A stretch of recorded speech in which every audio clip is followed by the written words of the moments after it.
Vouloir être comédienne, c'était très égoïste parce que ça me plaisait à moi.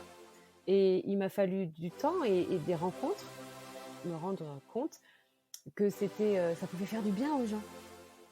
Et quand j'ai compris que c'était quelque chose de l'ordre du partage et du bien-être, je me suis dit: «Ah mais oui, mais c'est bien sûr» et ça, si, ça a été un moteur pour y aller vraiment.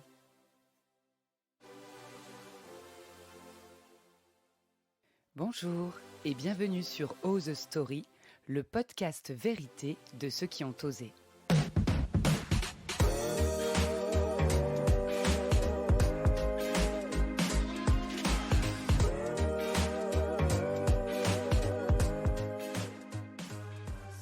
Je suis Camille Chevillard, infirmière depuis 20 ans et fondatrice de l'espace bien-être lyonnais La Colonie depuis 18 mois environ. Je suis depuis toujours passionnée par le dépassement de soi, les expériences transformationnelles. L'idée de ce podcast, c'est d'aller à la rencontre des audacieuses et audacieux, ceux qui osent, qui s'autorisent, qui tentent une bifurcation sur leur trajectoire de vie, sans savoir si le nouveau chemin sera vraiment praticable. Je souhaite recueillir ici l'histoire du comment et pourquoi ils ont osé, soit une expérience isolée, type thérapie, soit un challenge, soit un changement d'environnement, ou encore un changement de mode de vie, ou une réorientation pro. À travers des témoignages que je souhaite drôles, émouvants et croustillants, nous évoquerons le déclencheur, les peurs, les inconforts, les râteaux, les ressources, les leviers activés pour enclencher et maintenir un nouveau cap. Et peut-être vous fournir à vous aussi la boîte à outils de votre propre Ose Story. J'ai la joie d'accueillir aujourd'hui mon amie Fabienne Ternois. Fabienne est une comédienne lyonnaise que j'ai eu la chance de rencontrer dans un programme de coaching. Quand j'ai découvert qu'elle n'a pas toujours été comédienne, j'ai d'abord été amusée parce que Fabienne, avec son talent, raconte son parcours avec humour et autodérision. Mais à l'heure actuelle, je suis surtout subjuguée et inspirée par les coulisses, si je puis me permettre, de son histoire et de sa transformation. Si elle a couvé des années ses vraies aspirations, elle a choisi un jour de les honorer. Et bien sûr, comme souvent quand on se rapproche de ce qui nous fait vibrer, Fabienne n'a pas seulement découvert un nouveau job. Fabienne s'est découverte, elle, épanouie, de la team de celles qui osent, quoi qu'il en coûte. Alors partons explorer son chemin en toute vérité pour mieux vous inspirer. Salut Fabienne et merci beaucoup d'avoir répondu à mon invitation. Alors comme je le disais dans l'intro, tu n'as pas toujours été comédienne Fabienne et j'adorerais qu'on puisse revenir sur toute ton histoire qui t'a permis de t'autoriser ce job de rêve aujourd'hui. Oui, bonjour Camille déjà. Merci, merci pour ton invitation. Je ne sais pas très bien qui j'étais, mais sur le papier, j'étais en couple, j'étais dans une maison avec mes 3 enfants et j'étais juriste dans un organisme de sécurité sociale. Loin de la comédienne, donc quand même. Très loin. Alors, j'ai exercé plusieurs métiers dans cet organisme et le dernier, il y avait une partie représentation devant les tribunaux. Et du coup, on me disait souvent « Ah, mais ça ressemble à comédienne d'aller plaider. » Mais moi, j'ai jamais trouvé, mais on me l'a souvent dit ce truc, mais ça ressemble à comédienne. Non, non, définitivement non. Et tes collègues dans cet organisme savaient que justement tu avais une vocation à être comédienne quand même, ou c'est eux qui le remarquaient comme ça? Enfin, il était connu que je faisais du théâtre en amateur, que j'étais comédienne en dehors, dans mes heures perdues. Et aussi, je les faisais beaucoup rire, donc souvent on me disait « Mais c'est ton truc, vas-y quoi ». Mais c'était toujours présenté comme quelque chose de... c'est un hobby. Je vais pas tout quitter, je vais pas faire cette folie de tout quitter pour ça parce que c'est pas un vrai métier. Donc ne vous inquiétez pas, je vais faire comme tout le monde et continuer à exercer un vrai métier, je vais rester là. C'est marrant ce que tu me dis parce que j'avais une autre question à te poser qui était un peu... quelles étaient tes croyances à ce moment-là et clairement, tu viens d'en énoncer une, ce n'est pas un vrai métier. Une des grosses croyances, c'était « ce n'est pas un vrai métier ».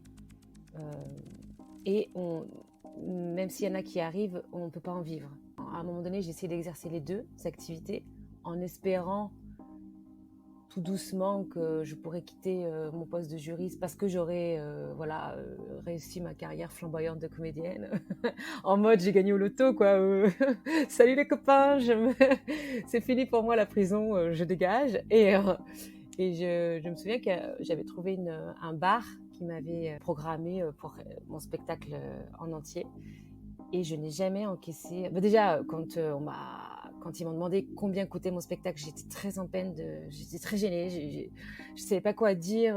J'ai eu envie de me cacher dans un trou de souris. J'avais honte.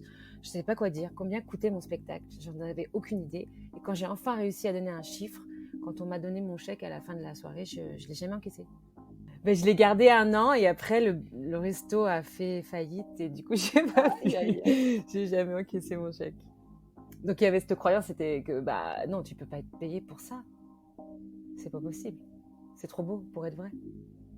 Et en même temps, quelque part, t'attendais d'être payé pour ça, pour t'autoriser à ne plus aller à ton job. Donc en fait, Tout ça à pouvait fait. pas se solutionner ce truc, puisque Non, voilà. c'était impossible. Des injonctions contradictoires. Exactement. Et en termes de croyance, en gros, fallait pas faire honte à la famille en ne faisant pas un vrai métier. Parce que tes parents étaient respectable. fiers de la juriste que tu étais, et tu avais l'impression d'avoir Ben, répondu à leurs attentes en étant dans ce métier-là? Surtout celle de mon père, parce que lui, il aurait souhaité que je sois avocate, et comme j'avais raté l'examen d'avocat, bon, j'avais fait les études pour, donc il était très fier de moi le temps que je fasse les études, et après, comme j'ai raté l'examen d'avocat et que je l'avais beaucoup déçu, je m'étais rattrapée en étant juriste dans un organisme de sécurité sociale. Pour lui, c'était vraiment la sécurité de l'emploi. T'es d'abord allé explorer là je réponds à la croyance de mes parents avant d'aller répondre à la tienne. Et donc, qu'est-ce qui s'est passé à un moment pour que finalement tu finisses par t'autoriser autre chose? Ben, il y a eu un jour où ça n'a plus été possible je trouve pas le mot, mais d'y arriver, de me faire croire que j'allais y arriver encore une journée de plus. En fait, pendant longtemps, il m'a fallu beaucoup de créativité pour réussir à rendre mon travail intéressant, parce que je le trouvais extrêmement pas intéressant. Je m'ennuyais énormément, parce qu'en plus, quand j'arrivais sur un poste, très très vite, je mettais en place des procédures à moi qui qui faisaient que le travail était vite fait et bien fait. Mes chefs, ma hiérarchie, ils étaient très contents de mon travail, tu vois. Donc il y avait un côté, pourquoi veux-tu partir d'un travail, on est content de toi et ça se passe bien. Mais moi, j'avais besoin chaque jour de réinventer le truc pour qu'il soit intéressant. Et moi, je m'étais toujours dit, fais tes enfants d'abord. Tu vois, il y avait des avantages qui faisaient que c'était raisonnable de faire ses enfants pendant ce temps-là. Et je venais de faire ma fille et je savais que c'était mon dernier enfant. Donc quand je suis retournée sur un nouveau poste, ça n'allait pas. Enfin, chaque jour devenait de plus en plus difficile. Et j'ai d'abord fait une méningite. Je me suis retrouvée à l'hôpital. Ouais, quand même. Et c'est après ça que j'ai écrit mon premier spectacle. Et que j'ai commencé à essayer de faire les deux. En me disant, voilà, allez, je vais devenir comédienne. En fait, je voulais partir dignement. Pour moi, partir dignement, c'était ça. C'était, écoutez, comme vous avez pu vous rendre compte, je suis une grande comédienne avec beaucoup de succès. Donc, je vous quitte. Sauf que ça ne s'est pas passé comme ça. Et en fait, chaque jour, j'allais à mon travail en stress. Il y a eu ce jour où j'étais à mon bureau et j'ai passé ma journée à pleurer et à ne faire rien. Et le temps a défilé et quand il a été l'heure d'aller chercher les enfants à l'école, je me suis rendu compte que j'avais rien fait. Et que comment j'allais faire pour y aller le lendemain. Ouais. Et quand j'ai appelé mon psy pour lui dire voilà, je viens de passer une journée horrible, j'ai pleuré, j'ai pas travaillé, quoi. C'est pas possible. Je ne suis pas cette personne qui est payée à rien faire. Qu'est-ce qu'on fait pour que je puisse y aller demain? En gros, c'était ça. Donnez-moi, je sais pas, peut-être que moi j'étais contre les médocs, mais je dis peut-être que voilà, vous avez une solution pour me permettre d'y aller encore demain. Et il m'a répondu, mais peut-être qu'il va falloir envisager de ne plus y aller. Et j'ai dit pardon. Comment ça, de ne plus y aller? Ah ça y est, on y est. Et voilà, je ne suis pas allée le lendemain. Ok. Donc arrêt maladie, j'imagine. Ouais. Et c'était ça, mon idée, c'est que je voulais pas passer par l'arrêt maladie. J'étais vraiment mal, hein. J'étais mal et j'ai passé des jours et des jours sur mon canapé à culpabiliser, à pleurer, à me remettre ma vie en question, à me dire mais qu'est-ce qui va pas chez moi? pourquoi les autres y arrivent et pas moi? Parce que moi, je rencontrais des gens au boulot qui n'étaient pas satisfaits de ce qu'ils faisaient, mais qui étaient là depuis 20 ans, 30 ans et qui continuaient chaque jour. Et je me disais, mais pourquoi eux, ils y arrivent et pas moi?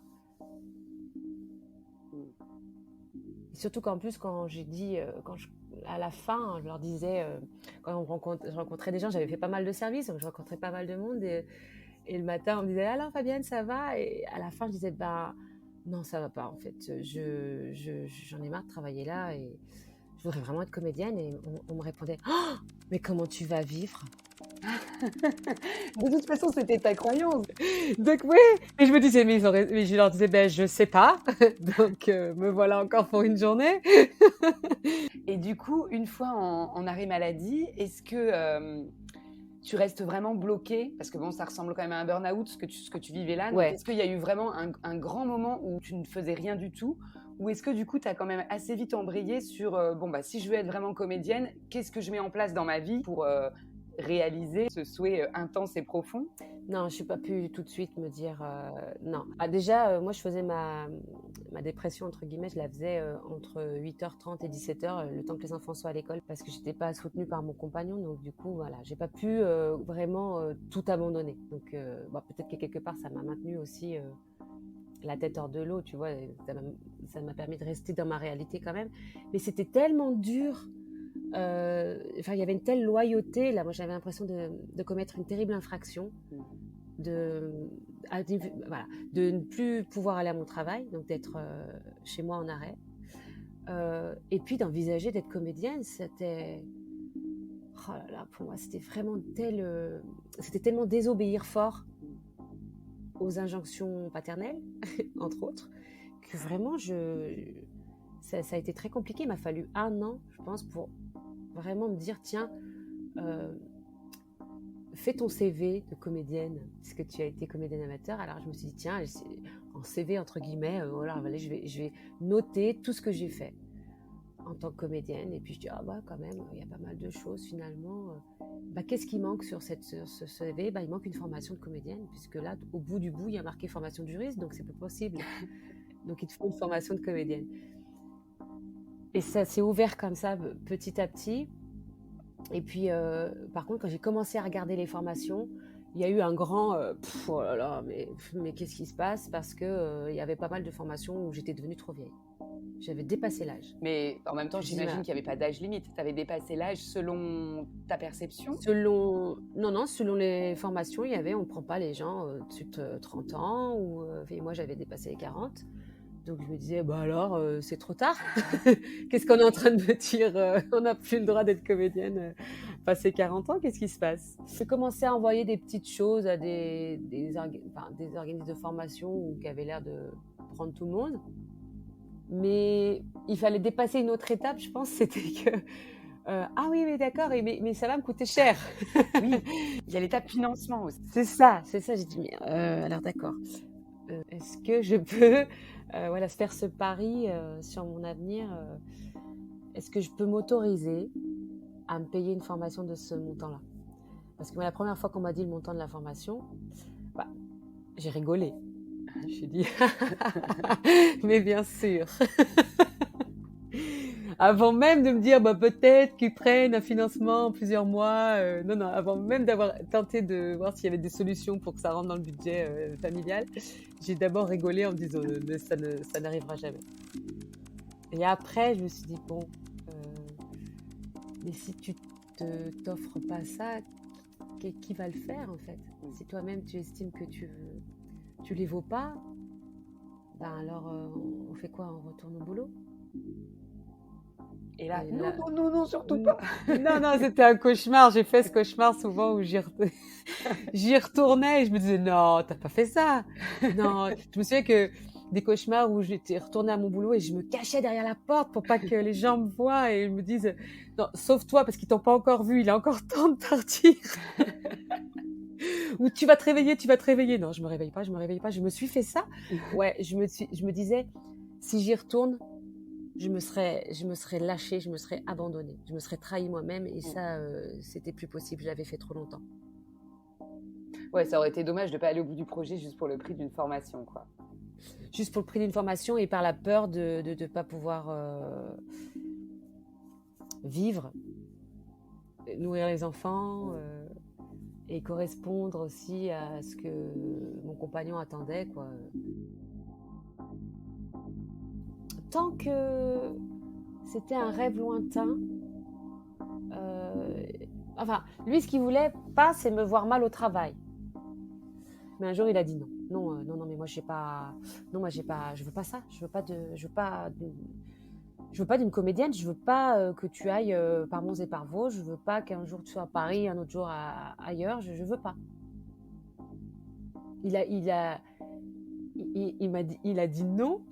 C'est pour ça que je pense que j'ai pas voulu l'entendre tout de suite parce qu'il dit pardon. Il dit non à qui je suis en fait, parce que moi, comédienne, c'est même pas un métier pour moi. C'est qui je suis vraiment. Peut-être ça m'a rendue arrogante à certains endroits en me disant oui, non mais de toute façon, les gars, moi je vaux mieux que ça. Hein. Moi je sais qu'au fond je suis comédienne, mais j'y allais pas, donc j'y allais pas dans ce qui était mieux pour moi que ça, quoi. Mais Et je crois, moi, j'ai l'impression que le nom de ton compagnon à l'époque t'a vraiment permis de dire haut et fort, c'est pas que je veux faire comédienne comme métier, c'est que moi, Fabienne, je suis comédienne. Ça, c'est quelque chose qui est venu doucement, qui s'est installé, parce que sur le coup, je me sens quand même coupable, parce que quand on s'est mis ensemble sur le contrat, c'est pas ça, quoi. Il est avec une personne qui travaille dans un organisme de sécurité sociale, elle a une sécurité de l'emploi, il y a un certain salaire, voilà, parce que je suis cadre, et du coup, il se dit, voilà, moi j'ai fait ma vie avec cette personne-là. Et en gros, on m'a menti. et c'est vrai que quelque part, j'ai un peu menti, parce que moi, je veux rentrer dans un système. Toute ma vie, j'ai essayé de rentrer dans un système. L'image qui me vient, c'est surtout faire rentrer des carrés dans des ronds. J'étais pas la bonne forme, j'étais pas la personne pour ce système-là, mais je voulais absolument pas être différente. Je voulais rentrer dedans, mais je me suis épuisée à faire semblant d'être quelqu'un d'autre. Et ce qui me met dans la tête à ce moment-là, c'est ah là là, mais je suis quelqu'un d'autre également avec la personne qui partage ma vie, pas seulement au travail. Et ça fait peur. Moi, quand je me rends compte que ça va être fini avec lui, je suis en arrêt maladie. Et je sais déjà que je ne veux pas y retourner, donc je me dis mais qu'est-ce qui va se passer? Et c'est ce qui s'est passé au final, parce que au moment où vraiment je lui dis c'est terminé, et du coup comme j'habite chez lui, je suis sommée de dégager vite, de trouver un appartement vite. Et j'apprends, donc j'ai toujours pas d'appart. Je sais que j'habite plus là, mais que j'ai toujours pas d'appart. Et là, c'est l'assurance maladie me dit, on couvre plus votre arrêt à partir du mois de septembre. Donc je sais que je n'ai plus rien. Il va falloir coup de pied au cul de la ville. Ouais, alors là, comment tu fais? Si je vais avoir de l'argent, puisque je sais qu'il faut que je m'organise pour me faire licencier. D'accord. Donc voilà, je me dis ça va être une étape. Enfin, je me suis pas reconnue à ce moment-là, parce que tout d'un coup, et je sais pas si c'est ça qu'on appelle un déclic, c'est juste que tout d'un coup, je me suis dit t'as pas le choix, t'es obligé d'avoir la foi. T'es obligé d'avoir foi en un avenir meilleur, ou foi en toi, et d'arrêter de vouloir contrôler ce qui va se passer. On va dire que ça va bien se passer. Voilà. Je sais pas si c'est à ce moment-là où je sais pas, cette conscience-là de va falloir avancer pas à pas et au présent, en fait. Aujourd'hui, je me dis que c'est ce que j'ai dû faire malgré tout, de me dire on va pas aller si loin dans le temps, on va faire chaque jour un petit pas. Mais le déclic, c'est ça, c'est de me dire oh là là, en fait, va falloir croire. Donc tu y vas et tu trouves un appart facilement, ça se déroule bien, ça? J'ai trouvé un appart en me disant, en me limitant, en me disant, parce que je trouvais pas trop, et puis je me suis dit, il faut qu'il soit petit. Je sais pas pourquoi, à ce moment-là, je me dis, il faut qu'il soit petit, parce que on sera serré avec les enfants, et j'aurai moins l'impression que je les ai lâchés, ou que je les abandonne, ou que je les trahis, je sais pas pourquoi.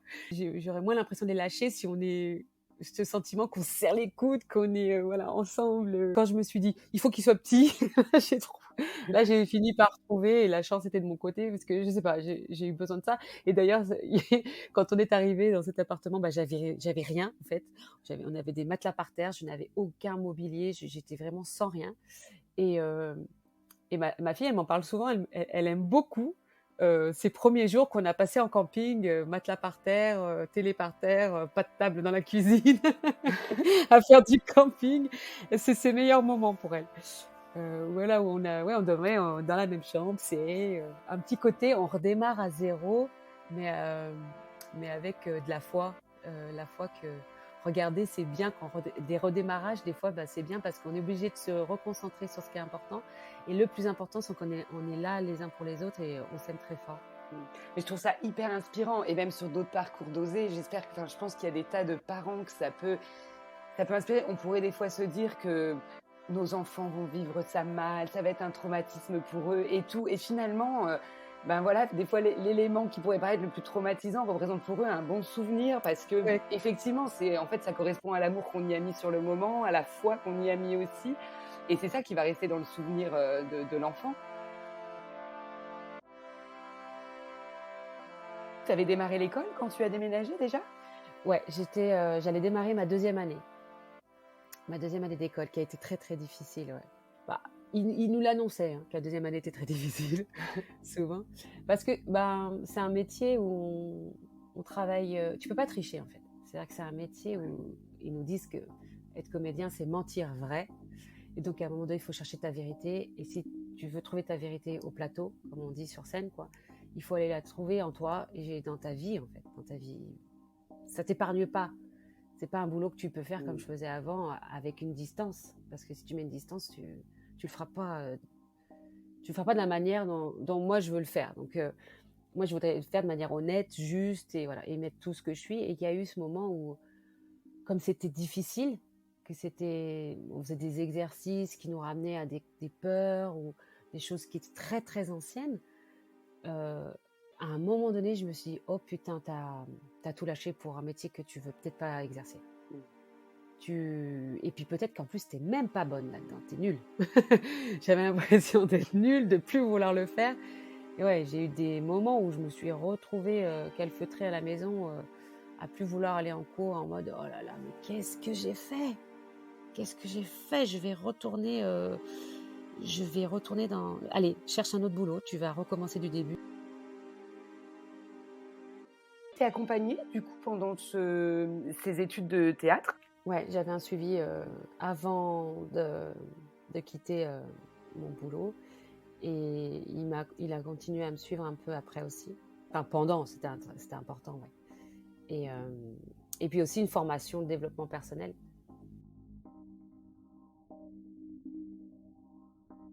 Tout n'est pas parfait, parce que c'est vrai que du coup, quand on change de vie, avant de le faire, parfois on peut se dire,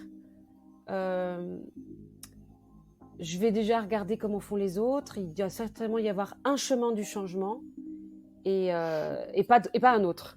Sauf qu'en fait, ça se passe pas comme ça et il faut accepter que, eh ben, il faut créer son propre chemin. Et il sera différent des autres et c'est OK. Voilà. Et qu'il n'y a pas forcément un chemin du changement. Et il y a des moments sur ce chemin où on a envie de retourner en arrière, où on stagne et c'est OK aussi. Donc, il faut se lâcher la grappe à un moment donné sur le... Il y a forcément une façon de faire son chemin de transformation. Il n'y en a pas qu'une, il y en a peut-être autant que d'êtres humains qui décident de se transformer. La transformation, elle est intérieure. Donc, effectivement, je suis d'accord avec toi, ça ne peut pas être universel. Il n'y a pas de protocole de changement. Puis, elle n'est pas du... Tiens, ce matin, je me suis réveillée, j'ai découvert que j'avais changé. Ça se fait tellement progressivement. C'est que tout... Et parfois, des fois, tu regardes en arrière et tu fais « Ah ouais, quand même. Ah oui, d'accord, oui. J'ai quand même beaucoup progressé. » Puis, en même temps, j'ai envie de te dire, moi, à chaque fois que j'allais dans mon ancien boulot... chaque jour était difficile en fait, mais plus difficile que... Il n'y avait rien de plus dur. En comparaison, je trouve que les difficultés que j'ai traversées depuis ne sont rien à côté de l'énergie qu'il me fallait dépenser pour tenir le coup 7 heures à mon ancien boulot. C'est ça, ouais, c'est terrible quand même. C'était une énorme énergie dépensée pour de toute façon vivre le moins mal possible C'est ça. une expérience qui ne nous intéresse pas, quoi. Oui, et que tu estimes comme étant un confort qui n'en est pas un. Tout ça pour avoir une sorte de sécurité. Voilà, sécurité, qui n'en est pas une non plus.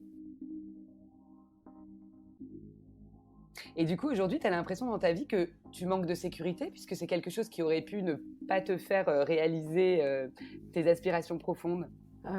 J'ai réalisé que la sécurité, je la cherchais à l'extérieur avant, donc dans un boulot, dans une place sûre, et que je la cherchais au mauvais endroit. Et que finalement, quand je doute, enfin, ma sécurité, elle est à l'intérieur de moi. C'est ça qui change vraiment. Parce que si je regarde dans les faits aujourd'hui, tous les jours, je peux m'inquiéter pour ma sécurité. Tous les jours, je peux m'inquiéter pour la viabilité de mon projet. Tous les jours, je peux me dire, tu vas pas y arriver, enfin, tu es en train de faire n'importe quoi et dans 6 mois, comment tu fais pour vivre? Mais je m'interdis ça. Enfin, ça m'arrive, mais ça dure pas longtemps. Parce que justement, cette fois, voilà, je me dis, non, c'est plus, j'ai même pas besoin de faire d'efforts. Parce que je pense que c'est une façon de... Il y a quelque chose qui s'est profondément changé à l'intérieur de moi. Justement, je pense parce que j'ai choisi mon vrai chemin. Si tu fais le bon choix, la vie elle te présentera ensuite plein de possibilités, tout va s'ouvrir, tout fleurit, tout, voilà, il y a une sorte de... Et je ressens ça aujourd'hui profondément, de quoi qu'il arrive, reste aligné sur qu'est-ce qui te fait kiffer, est-ce que ça te fait envie, est-ce que tu prends plaisir, est-ce que tu es aligné avec qui tu es.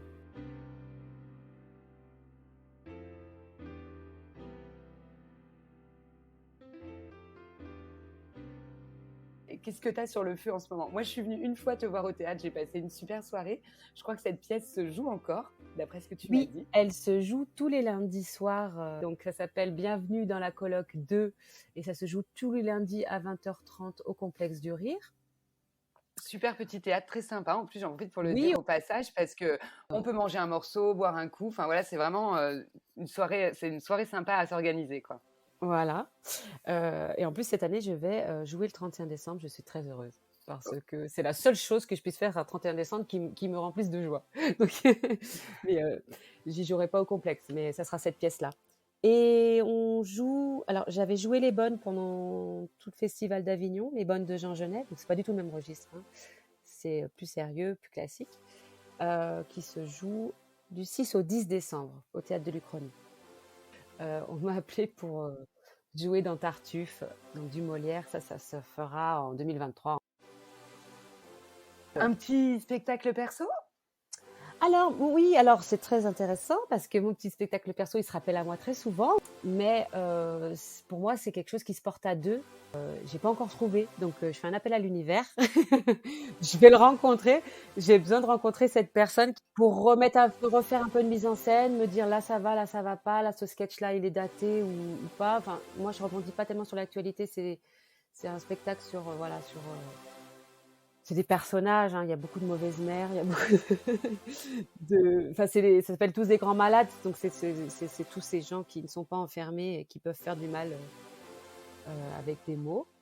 Donc voilà, il est en pause, mais il revient.